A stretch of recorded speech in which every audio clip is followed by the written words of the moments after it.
Hello and Happy New Year. My name is Philip Kaake. I'm with Keller Realty here in the East Bay. And if you are Chinese, Tibetan, Jewish, or one I just read about, Iranian, you celebrate New Year's on a different day. So there's no consistent New Year's throughout the world across different cultures. What's really interesting about this Nowruz from Iran is that it is one of the oldest New Year's celebrations, dating back about 4,000 years. And although they give presents, one of the things that I love about this, I just read, is that a major part of the holiday is a deep cleaning about 3 weeks before the vernal equinox, during which homes are tidied and cleared of clutter to make way for a fresh start. And I think we could all use that.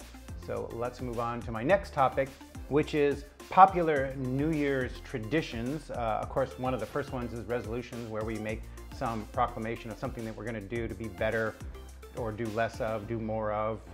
There's lots of different ways you can look at that. But one of our favorites, especially here in real estate, is predictions. And by all accounts, this past year, even though we had a global pandemic, the real estate market was on fire. Red hot, white hot, doesn't matter how hot you like to categorize it, it was hot. So I am sitting here with two of my favorite orbs. One is a little spinny globe thing, because I love looking at the world. And the second one is a snow globe. I'll show you a close-up of that later, that I bought in New York. It's from the Statue of Liberty. And this will represent my crystal ball with which I will make a prediction about this coming year and the real estate market. So stick around for that. But let's take a little trip back in time. And so many people across different stratas of the real estate have said that the market has gone up, meaning that home prices have appreciated 20% more or less. Now, that statistic is kind of specific to single-family homes. Condominium and townhomes, I don't think went up quite that high, but they also did accelerate. There's just more demand for single-family homes than there are for condominiums or townhomes. But there's also a lot more inventory of condominiums and townhomes than there are single-family homes. So once again, we're back to an issue of supply and demand. There's more demand than there is supply of single-family homes, which was the hot category. So the interesting thing about a lot of these statistics, and the funny thing is, I think, is the most accurate statistics that we have are ones that already happened. Yeah, crazy, right? Statistics about past sales, time on market, appreciation, everything has already happened. And that's the way most of real estate statistics work, is we look back and say, well, during this quarter, during this year, interest rates went up, prices went up, went down, this many days on market, et cetera, et cetera. But what people love to do, and what everybody wants to know, of course, is what's going to happen in the future? What's going to happen in 2022? And so my National Association of Realtors, that they expect a home sale price to rise by 5.7%. Now, granted, that is a guess. It's an educated guess by smart people who know the market, but also this is a national statistic, so it's not necessarily regional to us. And I think that it will easily be exceeded in the Bay Area. Particularly the East Bay has become a very popular place for people to come.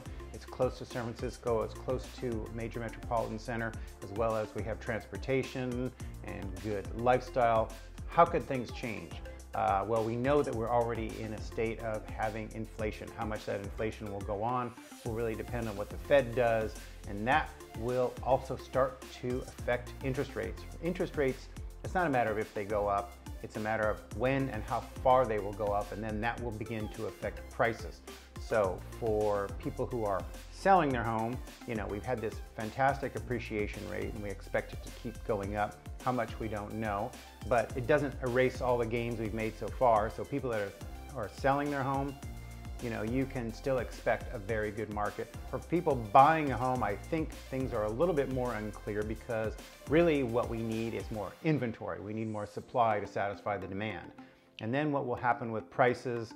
Well, again, interest rates, inventory, all of this start to affect it. So, you know, all I can say is that I think that you're in for another at least 6 months to possibly a year of less certainty about what will happen with the market with regards to both prices and inventory levels, because we never know how many people are gonna sell their house, or are, we only know how many people are selling their house at any given time. And you can do all the surveys in the world and ask people if they're planning on moving, and they could, if everyone said they were moving, then of course, then you would predict that there would be more inventory, but that's not gonna happen.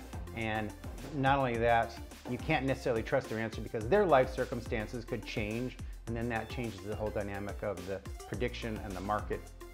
So on to, well, what are you gonna do? Here's an interesting little thing is that I have had very interesting transactions recently that involve a lot of detail with regards to easements, not a property line dispute, but very, very involved disclosures regarding property lines and a neighbor. So I've become very acutely aware and have informed myself to the point that I know more about property lines and easements than I ever wanted to know. But the fact of the matter is that there's no algorithm that's going to be able to help a seller or a buyer with these particular types of issues better than an agent who is knowledgeable about them. And the fact is that every time I do a transaction, I learn something new in my business. And that's what I know that I need to keep doing, is educating myself on the market, the intricacies, not only of the market, but of the information about real estate and these issues that come up. Because sometimes I don't even know, I don't know what I don't know. There's a lot of people that have been predicting for many years the demise of the real estate agent. I get less and less worried over time, the more and more problems that I get to solve for my clients because of my knowledge base. And this needs to happen generally in real time. There's not a lot of time that you can wait if somebody is looking to buy a home, looking to sell a home, or you're in the middle of a transaction where you can wait for a piece of information to come through for very long that isn't going to affect that positively or negatively. So the more information that I have to help my clients, the better. So not worried about an app replacing me yet, although I know they're getting smarter and smarter. So once again, nobody has a crystal ball, but I have one that is very, very similar to a crystal ball. So I expect that, oh, yeah. Well, okay, don't see a meteor hitting the earth similar to that movie on Netflix, but I do see that prices are gonna go up, inventory is gonna remain scarce, people are gonna wanna live in a home, and they're going to need an experienced professional agent to help them. I think I can accurately predict that. So if you're one of those people, I'd love to talk to you. My name is Philip Kaake. I'm with Keller Realty here in the East Bay. Hope you enjoyed the video. If you did, give it a thumbs up, leave a comment below, subscribe to my channel, and I'll see you on the next one.